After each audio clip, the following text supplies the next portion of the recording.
Chloe, you gotta come see this. Oh my goodness, Ren, that is beautiful. Bring it down.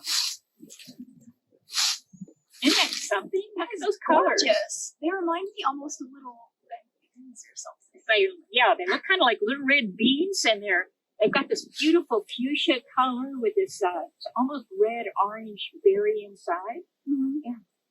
Are there any sort of animals that eat these berries? I think birds do eat them.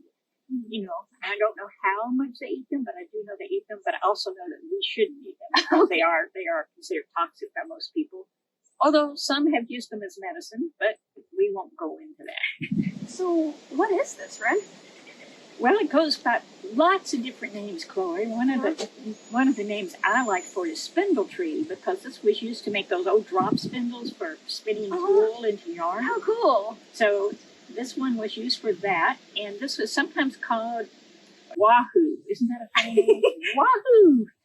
So it's very, very interesting with its little pods that we talked about a moment ago. But one of the things that I find interesting as well is that this is not the native.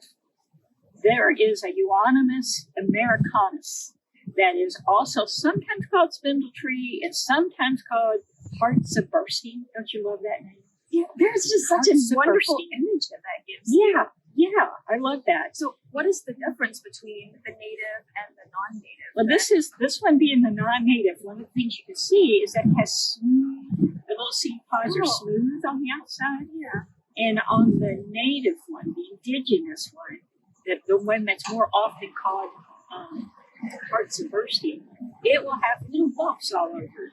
Okay. And some people also call it strawberry bush, because there's little bumps a little like strawberries to some people, not to me. Some people. But the nice thing about these is that they add this color to the winter landscape. You can see them.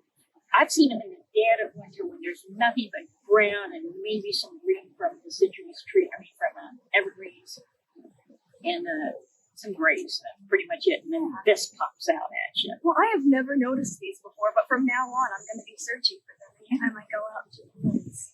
And I see a lot more of the non-native, sadly. You know, a lot more of these than the other. And one should be careful because they can become invasive.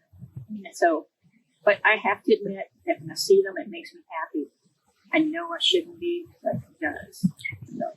So Chloe, even in dark times, there's a little bit of color to be seen and enjoyed and appreciated. So here's to that, right? Yes, here's to that.